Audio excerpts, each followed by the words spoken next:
नमस्कार, आप देख रहे हैं जी बिजनेस पर। जीएसटी को लेकर हमारी मेगा कवरेज। मैं हूं स्वाति रायना और आपके लिए बेहद ही राहत भरी खबर है, क्योंकि आम आदमी को राहत देते हुए जीएसटी काउंसिल ने करीब 177 सामान पर टैक्स घटा दिया है। गुवाहाटी में चल रही जीएसटी काउंसिल की बैठक में आपकी पसंदीदा चीजें जैसे कि चॉकलेट्स, च्युइंगम्स, वॉशिंग पाउडर, उसके अलावा जो बाकी सामान है जिसमें ग्रेनाइट, डिटर्जेंट जैसे सामान है, उस पर जीएसटी घटाने का फैसला हुआ है। अब इन प्रोडक्ट्स पर 28% की जगह 18% जीएसटी लगेगा, लेकिन वॉशिंग मशीन, एसी, पान मसाला और सीमेंट जैसे 50 प्रोडक्ट्स 28% के स्लैब में बरकरार रहेंगे। आज की बैठक में कॉम्पोजिशन स्कीम का दायरा मौजूदा 1 करोड़ रुपए से बढ़ाकर 1.5 करोड़ रुपए करने का भी फैसला हो सकता है। साथ ही महत्वपूर्ण रियल एस्टेट सेक्टर को जीएसटी में शामिल करने पर भी चर्चा होनी है। सूत्रों का कहना है कि एसी और नॉन एसी रेस्टोरेंट के बीच टैक्स अंतर खत्म किया जा सकता है। तो ये तमाम बड़ी बातें जो कि जीएसटी काउंसिल की बैठक में जिन पर फैसला कुछ देर में आने वाला है, लेकिन कई जो प्रोडक्ट्स हैं जिन पर जो टैक्स 28% से घटाकर 18% कर दिया गया है, वो हम आपको स्क्रीन पर लगातार दिखा रहे हैं। रोजमर्रा के इस्तेमाल करने की आपकी चीजें, जिससे कि आपके घर के बजट पर बहुत ज्यादा इंपैक्ट पड़ने जा रहा है।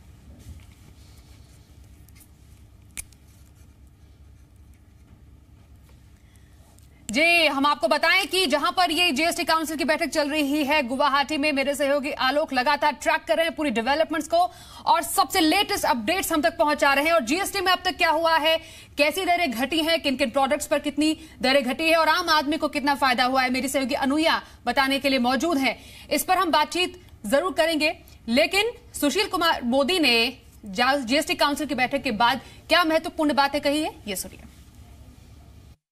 देखिए, जो 28% का स्लैब था जिसमें पहले 227 आइटम्स थे और फिटमेंट कमेटी ने यह रेकमेंड किया था that it should be pruned to 62 items, but the GST Council has further pruned 12 more items, and now all type of chewing gum, chocolates, and preparations for facial makeup or shaving and after shaving, like items like deodorants and washing powder, detergents, and granite and marble. All these items have been put in the 18% category. And I must thank Mr. Arun Jaitley for conducting this meeting. और सभी लोगों की सहमति थी कि 28% category में the sin goods and the demerit goods, they should be kept in the 28% category and this list should be pruned. तो आज जीएसटी काउंसिल ने यह ऐतिहासिक फैसला लिया है कि 28% की श्रेणी वाले ग्रुप में केवल 50 आइटम्स बचे हैं और बाकी सारे आइटम्स को 18% की श्रेणी में शामिल किया गया। जो आम आदमी के इस्तेमाल की चीजें थी उनको कम किया गया है, लेकिन अब पेंट्स हैं, सीमेंट हैं, कुछ पान मसाला है और लग्जरी गुड्स है, एयर कंडीशनर्स हैं, इस तरह की वॉशिंग मशीन्स हैं, इस तरह की जो सारी चीजें वो 28% के स्लैब में है। लेकिन आम उपभोक्ता की जो चीजें जो मास कंजम्पशन के और आम आदमी जिन चीजों का इस्तेमाल करता था, उन सभी आइटम्स को 28 से घटाकर 18% में रखने का और निर्णय लिया। देखिए, तो आम आदमी के इस्तेमाल की कई चीजों को 28% ब्रैकेट से घटाकर 18% किया गया है। वैसे कांग्रेस के इस पर क्या प्रतिक्रिया है, ये भी हम आपको सुनाएंगे। लेकिन अनुया, इस वक्त आम आदमी तो वाकई खुश हो गया होगा, क्योंकि पहले से ही मांग थी कि हाँ, घर का बजट थोड़ा और कम तो करे। शायद महिलाओं के लिए अच्छी बात है, क्योंकि घर के बजट में थोड़ी कटौती होगी और मेकअप प्रोडक्ट्स में भी देखिए उसको 18% ब्रैकेट में लाया गया है। बिल्कुल स्वाति, सबसे पहले तो ये है कि जो 28% में बहुत सारे ऐसे प्रोडक्ट्स हैं जो शायद हमने सोचा भी नहीं था कि इन पर भी 28% टैक्स लगता होगा। और देखिए, ये रोजमर्रा की चीजें हैं, इसलिए शायद परेशानी हुई। जीएसटी काउंसिल को रिकमेंडेशंस गई और उसके बाद ये लंबी चौड़ी लिस्ट यहां पर तैयार हुई है। 175 प्रोडक्ट्स करीब करीब ऐसे हैं जो अब सस्ते होने वाले हैं। चलिए अब अपने दर्शकों को बता देते हैं कि कौन कौन से वो प्रोडक्ट्स हैं जो आपके लिए सस्ते होंगे, यानी कि अब आपको कम पैसे चुकाने होंगे। चॉकलेट का शौक रखते हैं तो वो सस्ता हो रहा है। मैंने चॉकलेट की बात इसलिए की क्योंकि वो बहुत सारे लोगों को, बच्चों बड़ों सबको पसंद आती है। लेकिन कस्टर्ड पाउडर ये वो चीज है जो आप खाने में इस्तेमाल करते हैं, स्वीट डिशेस बनाते हैं, उन सब के लिए जहां आप पहले 28% जीएसटी देते थे, अब ये आपके लिए सस्ता हो जाएगा। 18% की कैटेगरी में इसे रखा गया है। इंस्टेंट कॉफी, बाजार में जब आप इंस्टेंट कॉफी खरीदने जाते थे तो उसको भी आप ज्यादा कीमत दे रहे थे 28% के कैटेगरी में, यानी कि सिंफुल कैटेगरी में इसे रखा गया था। लेकिन अब क्योंकि सब जानते हैं कि टी कॉफी पीने वालों की तादाद बहुत ज्यादा है, इसको भी अब 18% में रख दिया गया है। एक और बहुत इंपॉर्टेंट चीज जिसका सबसे पहले मैंने जिक्र किया था, चॉकलेट बच्चों बड़ों सबकी पसंद होती है और ये कोई लग्जरी नहीं है। आजकल चॉकलेट हर आदमी खाना पसंद करता है, छोटा हो या बड़ा, अमीर हो या गरीब, सब छोटी बड़ी को चॉकलेट्स खाते हैं। उस पर पहले ज्यादा टैक्स लगता था। परफ्यूम्स और डिओड्रेंट्स ये भी रोजमर्रा की चीजें हैं, इसलिए इसे भी अब 18% की कैटेगरी में लाया गया है। कुछ और आइटम्स हैं जो हम आपको दिखा देते हैं। शैम्पू भी उनमें से एक है जिसे इस कैटेगरी में यहां पर लाया गया है। इस पर भी पहले 28% जीएसटी लगता था। ब्यूटी और मेकअप का सामान जाहिर तौर पर महिलाओं को, लड़कियों को काफी पसंद आएगा, क्योंकि जब मेकअप का सामान महंगा हो गया था तो ये भी देखा जा रहा था कि बहुत सारे लोग इसका विरोध कर रहे थे, महिलाएं विरोध कर रही थी, लेकिन अब सस्ता मिलेगा। हेयर डाई, क्रीम, ये भी वो ब्यूटी प्रोडक्ट्स हैं जो अब सस्ते मिलेंगे, यानी कि अब आपको कम कीमत यहां पर चुकानी होगी। इसके साथ साथ एक दो और इंपॉर्टेंट चीजें देख लीजिए। पाउडर, ये टैल्कम पाउडर, फेस पाउडर में इस्तेमाल में होने वाली चीजें हैं। बहुत सारी चीजों के लिए रॉ मटेरियल के तौर पर भी इसे इस्तेमाल किया जाता है। इस पर भी अब कम जीएसटी लगेगा। स्किन केयर प्रोडक्ट, फिर चाहे आपकी ऑयल हो, क्रीम हो, इन सब चीजों के लिए आपको कम पैसे चुकाने होंगे। सनस्क्रीन, लोशन को भी देखिए 28% की कैटेगरी में रखा गया था, लेकिन अब इसे भी ले आए हैं यहाँ पर। शेविंग क्रीम एक बार फिर यहाँ पर सिंफुल कैटेगरी में से रखा हुआ था 28% की कैटेगरी में। रेजर को भी अब 18% की कैटेगरी में लाया गया है। शेविंग क्रीम के साथ साथ रेजर भी अब आपको सस्ता मिलेगा। आफ्टर शेव एक बार फिर मर्दों के इस्तेमाल की तमाम चीजें हैं जो अब इसके लिए कम पैसे चुकाने होंगे। लिक्विड सोप, बहुत बार लिक्विड सोप स्वाति खासतौर पर हाथ धोने के इस्तेमाल में आया जाता है, और बहुत सारी कंपनियां हैं जो ज्यादा जीएसटी के बाद यहाँ पर काफी इसका विरोध कर रही थी। डिटर्जेंट पाउडर, यानी कि आपके कपड़े धोने में इस्तेमाल होने वाला डिटर्जेंट पाउडर बहुत सारी चीजों के लिए रॉ मटेरियल के तौर पर एक बार फिर इस्तेमाल होता है, इसलिए भी एल्यूमिनियम फॉइल, खाना पैक करते हैं और एक बार फिर अलग अलग कैटेगरीज में इस्तेमाल होता है। तो ये वो सारी चीजें हैं जो हम आपको यहाँ पर बता रहे हैं, अब आपको सस्ती मिलेगी। यानी कि अभी तक आपके घर के बजट पर जीएसटी लागू होने के बाद जो असर पड़ रहा था, अब आपको कम पैसे चुकाने होंगे। वॉशिंग मशीन जो पहले जीएसटी 28% कैटेगरी में थी, अब उसे भी 18% कैटेगरी में यहां पर रख दिया गया है। लेदर प्रोडक्ट्स भी अब आपको सस्ते मिलेंगे। ये सारे वो प्रोडक्ट्स हैं जो आप मेरे पीछे देख रहे हैं, एक के बाद एक बदल रहे हैं। अब आपको ये सारी चीजें सस्ती मिलेगी। ये लिस्ट बहुत लंबी है, इसलिए शायद सारे 175 प्रोडक्ट्स हम आपको ना दिखा पाए, लेकिन अच्छी चीज बस आपके लिए ये है, हेयर वेग, घड़ियां, ये वो चीजें हैं जो अब आपको यहाँ पर खर्च करने होंगे। तो ये सारा वो सामान है स्वाति जो अब घर का बजट बिगाड़ रहा था। 1 जुलाई जब जीएसटी लागू हुआ उसके बाद बहुत सारी रिकमेंडेशंस आई और ये सब अब सस्ता हो गया है। बिल्कुल, ये तमाम प्रोडक्ट्स आपने बताए कि कौन कौन से सामान अब सस्ते होने जा रहे हैं और घर के बजट पर यकीन मानिए इसका इम्पैक्ट डेफिनेटली पड़ेगा। लेकिन कुछ और ऐसे फैसले हैं जो संभव हैं। जीएसटी काउंसिल की एक मेगा मीटिंग चल रही है, मेगा कवरेज जी बिजनेस पर लगातार हम आपको दिखा रहे हैं और इस पर लगातार अपडेट्स आलोक आप हमें वहां से दे रहे हैं। वैसे कांग्रेस तो काफी खुश है कि हाँ हमारी मांगे मान ली गई है आलोक, इसका मतलब ये जितने भी बड़े फैसले हुए हैं कांग्रेस की सहमति से हुए हैं। अभी कौन से मच अवेटेड फैसले हैं जिनका इंतजार हम करें? देखिए, 2 मच अवेटेड फैसले हैं। एक तो रेस्टोरेंट में जो नॉन एसी और एसी का जो फर्क खत्म करना है, 18% से उसको भी 12% में लाना है, ये एक बहुत बड़ा फैसला होने वाला है। लेकिन उसमें पेच यही है कि इनपुट टैक्स क्रेडिट का फायदा रेस्टोरेंट ओनर को देना है या नहीं देना है। वित्त मंत्रालय की तरफ से जो सिफारिश आई थी उसमें कहा गया था कि अगर 18% से 12% में अगर रेस्टोरेंट को लाया जाता है, नॉन एसी रेस्टोरेंट को, तो उनको इनपुट क्रेडिट नहीं मिलेगा। लेकिन बाद में जो कमेटी बनी, हेमंत बिश्व शर्मा जो असम के वित्त मंत्री हैं, उन्होंने साफ तौर पर कहा कि नहीं, इनपुट टैक्स क्रेडिट का जो सिस्टम है काफी अच्छा है और रेस्टोरेंट ओनर्स ने भी कहा है कि वो इसका बेनिफिट कंज्यूमर को पास ऑन जरूर करेंगे, इसलिए इनपुट टैक्स क्रेडिट का सिस्टम खत्म नहीं करना चाहिए। तो जाहिर सी बात है इस पर मंथन चल रहा है और सबसे बड़ी बात है कि जो बेनिफिट होगा सीधे 6% का, वो कंज्यूमर को, अगर restaurant owner benefit pass on करेंगे तभी ये जाकर ये फायदा होगा कि इसको नॉन एसी और एसी का फर्क मिटाया जाए। और इसी के लिए जो अंदर जो बैठक हुई है उसमें एंटी प्रॉफिटरिंग पर भी कुछ क्लॉजेज में चेंजेस किए गए हैं, ताकि अगर कोई भी रेस्टोरेंट ऑनर या कोई भी इंडस्ट्री अगर जीएसटी में जो रेट का फायदा उनको मिल रहा है उसको अगर कंज्यूमर को पास ऑन नहीं करती है तो उस पर क्या एक्शन लिया जा सकता है, इस पर भी चर्चा हुई। तो एंटी प्रॉफिटरिंग पर भी यहाँ चर्चा हुई है। और जो दूसरा बड़ा फैसला होने वाला है यहाँ पर वो हो रहा है कंपोजिशन स्कीम को लेकर। कंपोजिशन स्कीम आप जानती हैं कि बहुत ही एक तरह से कारोबारियों के लिए राहत वाली स्कीम है, क्योंकि इसमें 3 महीने में आपको एक बार टैक्स भरना पड़ता है और टैक्स का रेट भी काफी कम होता है। कंपोजिशन स्कीम में अभी 3 तरह के टैक्स लगते हैं। ट्रेडर्स के लिए 1%, मैन्युफैक्चरर के लिए 2% और जो रेस्टोरेंट है, जो मतलब छोटे रेस्टोरेंट हैं 1 करोड़ से नीचे वाले, उनको 5% टैक्स लगता है। लेकिन यहाँ पर सिफारिश ये भी की गई थी कि कंपोजिशन स्कीम के अंदर सिर्फ एक टैक्स कर दिया जाए, 1% टैक्स कर दिया जाए। तो ये भी एक बड़ी सिफारिश है। और दूसरा, कंपोजिशन स्कीम जो अभी 1 करोड़ का टर्नओवर होता है उसको बढ़ाकर 1.5 करोड़ कर दिया जाए। कई लोग तो यहाँ पर ये भी कहते हुए मैंने सुने कि कंपोजिशन स्कीम को बढ़ाकर सीधे 5 करोड़ कर देना चाहिए, क्योंकि जो 90% जो लोग टैक्स देते हैं वो सिर्फ 10% ही टैक्स रेवेन्यू का हिस्सा होता है। तो क्यों छोटे लोगों को बेकार में परेशान किया जाए। तो कहने वाले यहां तक कह रहे थे, लेकिन ये माना जा सकता है कि 1.5 करोड़ तक हो सकता है आज की बैठक में। तो कंपोजिशन स्कीम को लेकर भी बहुत बड़ी राहत कारोबारियों के एंड पर मिलने वाली है।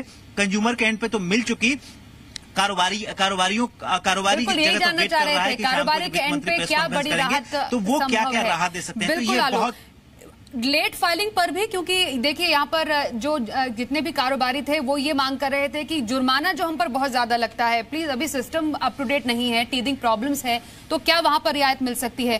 क्या जुर्माना घटाने पर, लेट फाइलिंग पर कुछ फैसला संभव है? कारोबारी इसका भी काफी समय से इंतजार कर रहे हैं आलोक। बिल्कुल, देखिए जीएसटी को लेकर सरकार एक तरह से बहुत ही लीनियंट है इस वक्त।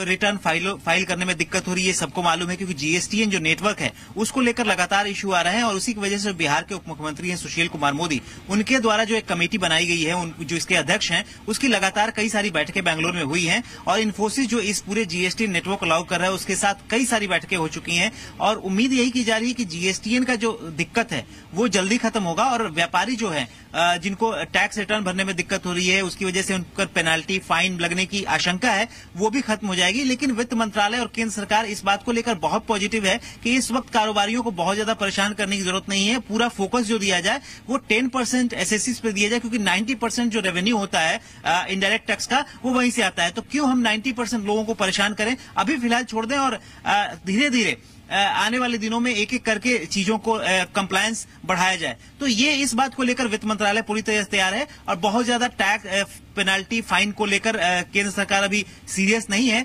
हालांकि ये भी बात की जा रही थी कि जो अभी पेनाल्टी है 200 रुपीज है, उसको 100 किया जाए, लेट फाइलिंग पर 50 किया जाए। तो ये सब बातें चल रही है। बता दीजिए, रियल एस्टेट को जीएसटी में शामिल करने पर कोई फैसला हो सकता है इस बैठक में?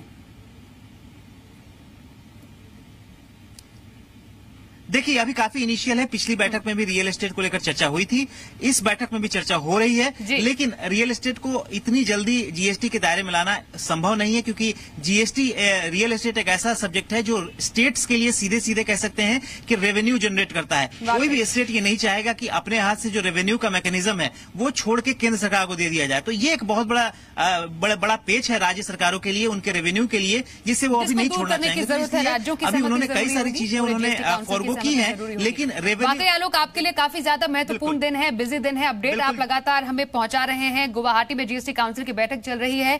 आम लोगों के लिए तो डेफिनेटली ये बहुत बड़ा, हम कह सकते हैं, राहत मिली है। कारोबारियों को भी राहत देने की तैयारी है और लगातार अपडेट्स हम आपको मेगा कवरेज के जरिए जी बिजनेस पर दे रहे हैं।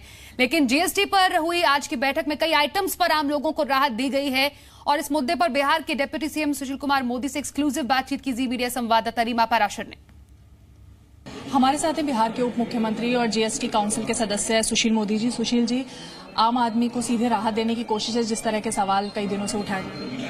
देखिए, जीएसटी में तो आम आदमी को पहले भी राहत दी गई है और समय समय पर हम हर श्रेणी की वस्तुओं का आकलन करते हैं। और खास करके करीब 227 ऐसी चीजें थी जो 28% के स्लैब में थी, उसमें से लगभग अब 50 चीजें केवल रह गई हैं। बाकी सभी चीजों की दरों को 28 से घटाकर 18 में रखा गया है, जिससे करीब 20,000 करोड़ रुपए के राजस्व का प्रभाव पड़ेगा। आप जिनको कह सकते हैं कि मध्यम वर्गीय लोग जिन चीजों का इस्तेमाल करते हैं, ऐसी अनेक और चीजें थी।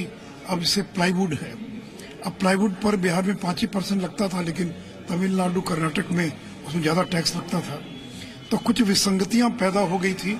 इतना बड़ा देश है, जीएसटी के पहले अलग अलग राज्यों में कर की दर अलग अलग थी, एक्साइज ड्यूटी की भी स्थिति अलग अलग थी, और अब सब मिलकर एक हो गया। विपक्ष का अब तक ये आरोप था कि क्योंकि गुजरात चुनाव सर पर है और आज जिस तरह की राहत दी गई है जीएसटी काउंसिल में, उसका सीधा असर कहीं ना कहीं मतदाताओं की सोच पर पड़ेगा। तब तो यह तय कर लिया जाए कि साल भर में कोई निर्णय नहीं हो। अब ये चुनाव खत्म हुआ है, 3 महीने के बाद मेघालय और त्रिपुरा के चुनाव हो जाएंगे, फिर कर्नाटक के चुनाव हो जाएगा। कब भी कोई निर्णय किया जाएगा तो कोई न कोई चुनाव तो होंगे। इसका गुजरात के चुनाव से क्या संबंध है? अंतिम सवाल है सुशील जी की, क्या आने वाले दिनों में हम और कुछ राहत की उम्मीद भी करें, क्योंकि 28 से 18% तक आने की भी अब बात है। ये देखिए, केवल टैक्स की दरों का ही मुद्दा नहीं है। HSN कोड, जो विवरणियां हैं उनका सरलीकरण हो, जो इनवॉइस मैचिंग का सवाल है, जो कंपोजिशन स्कीम का सवाल है, जो छोटे करदाताओं से जुड़े सवाल हैं, ऐसे अनेक सवाल हैं जिसके प्रति ये जीएसटी काउंसिल संवेदनशील है, और आज भी हो सकता है कि बहुत सारे निर्णय और लिए जाए। तो जीएसटी काउंसिल हमेशा जो है, और जनता की जैसे जैसे समस्याएं सामने आ रही है, दिक्कतें सामने आ रही हैं, उसका समाधान करने का प्रयास कर रही है। शुक्रिया। तो सुशील मोदी जिन्होंने सीधे तौर पे संकेत दिए हैं कि आने वाले दिनों में कुछ और राहत आम आदमी के लिए हो सकती है, क्योंकि इस तरह की समीक्षा बैठक लगातार चलेंगी। रीमा पाराशर, जी मीडिया। जीएसटी में कई बदलाव किए गए हैं। आम आदमी कारोबारियों के लिए इसे आसान करने की कोशिश की जा रही है। वैसे आपको बताएं, आम आदमी जो है, आप सबके लिए अच्छी खबर और राहत भी आ गई। 177 आइटम्स को सस्ता कर दिया गया, जो कि पहले 28% जीएसटी स्लैब में थे। उनको रोजमर्रा की जो चीजें उनको सस्ता किया गया है। तो साफ तौर पर कह सकते हैं इसको मोदी बूस्टर 2.0, क्योंकि वाकई ये बूस्टर है भी, लेकिन कारोबारियों को लेकर अभी बहुत सारी राहतें आनी बाकी हैं। क्या कुछ फैसले रह सकते हैं, उसको लेकर भी अभी सबसे पहले हम आपको जी बिजनेस पर ही अपडेट देंगे। हमारे साथ हमारे तमाम सहयोगी जुड़े हुए हैं। हम आपको बताएं कि इस वक्त केतन जोशी इस वक्त हमारे साथ हैं अहमदाबाद से, और एक ऐसा गढ़ केतन जहां पर कारोबारियों को सबसे ज्यादा उम्मीद है कि आखिरकार इस बार उनके लिए अब जो जीएसटी काउंसिल ने बस ठान लिया है कि जीएसटी को और आसान बनाएंगे। आलोक भी हम आपको बताएं कि गुवाहाटी से हमारे साथ है, तो वहां पर क्या एक्सपेक्टेशन है कारोबारियों की, और जो आइटम सस्ते किए गए उसको लेकर आम लोगों में क्या कैसी खुशी है?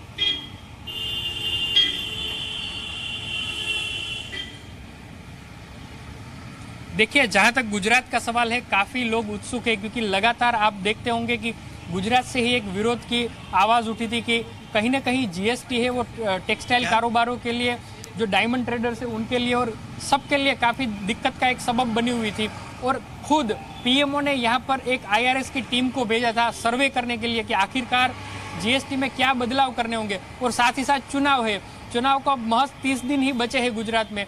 ऐसे में अगर यहाँ से जीएसटी को सरल नहीं किया जाता तो लगता है कि गुजरात के जो कारोबारी है, पहली बार 30 साल में पहली बार वो बीजेपी से कुछ नाराज चल रहे थे। लेकिन उम्मीद है कि वित्त मंत्री ये गुजरात के कारोबारियों की जो ये मांगे थी उन पर गौर करेंगे और कुछ न कुछ ऐलान भी करेंगे। न केवल डायमंड और टेक्सटाइल, लेकिन कई सारे ऐसे सेक्टर है, गुजरात है वो एसएमई का भी गढ़ माना जाता है। तो ऐसे में एसएमई सेक्टर को भी उम्मीद है कि वित्त मंत्री आज क्या सरल करेंगे जीएसटी में।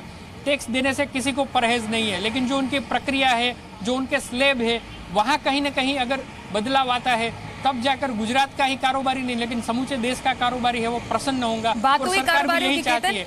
आम लोगों में खुशी है, पिछले दिनों आम लोगों में खुशी है, रोजमर्रा की 177 आइटम सस्ती हो जाएंगी। उनसे आपकी बात हुई हो, सेटिस्फाइड हैं वो अब? बिल्कुल आम आदमी खुद हमारे साथ है। हमें बताइए कि 177 आइटम है वो सस्ती होने जा रही है, कुछ ही समय में वित्त मंत्री इनका ऐलान करेंगे। आप क्या कहेंगे, क्योंकि आप पे और मेरे जीवन में भी ये बदलाव आ सकता है, थोड़ा सस्ता हो सकता है खर्च? पहले तो यही कहना है कि देर आए दुरुस्त आए। पहले से होना चाहिए था, लेकिन अभी भी हो रहा है तो हमें खुशी है।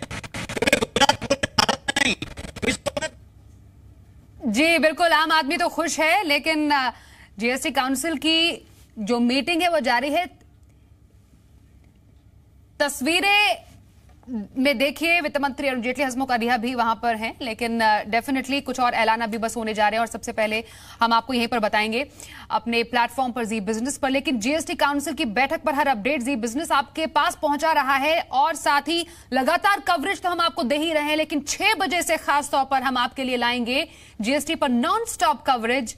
दिखाते हैं अब आपको वो बड़ी बातें जिनके बारे में जी बिजनेस ने सबसे पहले आपको जानकारी दी थी, जिन पर आज काउंसिल की बैठक में मोहर भी लग सकते हैं। 177 आइटम्स पर जीएसटी की जगह की दर 28% की जगह 18% होना सबसे बड़ी बात। दूसरी बड़ी बात है कॉम्पोजिशन स्कीम को लेकर, जिसका दायरा 1 करोड़ से बढ़ाकर 1.5 करोड़ किया जा सकता है। साथ ही कॉम्पोजिशन स्कीम में 3 की जगह सिर्फ 1 रेट को मंजूरी मिल सकती है। चौथी बड़ी बात आपको यह बताएं कि आज की बैठक में जीएसटी फाइलिंग को लेकर कारोबारियों को बड़ी राहत मिल सकती है। उन्हें तिमाही रिटर्न की जगह सालाना जीएसटी रिटर्न की छूट मिल सकती है। सबसे बड़ी बात यहां पर फैसला आ सकता है, एसी और नॉन एसी रेस्टोरेंट के बीच टैक्स का फर्क खत्म किया जा सकता है, जिससे कि आम आदमी को बहुत बड़ा इंतजार था। एसी रेस्टोरेंट पर भी जीएसटी 18% से घटाकर 12% किया जा सकता है। इनके अलावा रिटर्न की लेट फाइलिंग पर जुर्माना 200 रुपए से घटाकर 50 रुपए किया जा सकता है। तमाम कारोबारी लगातार इसकी मांग कर रहे थे, कम से कम थोड़ी ढिलाई यहां पर तो बरतनी चाहिए।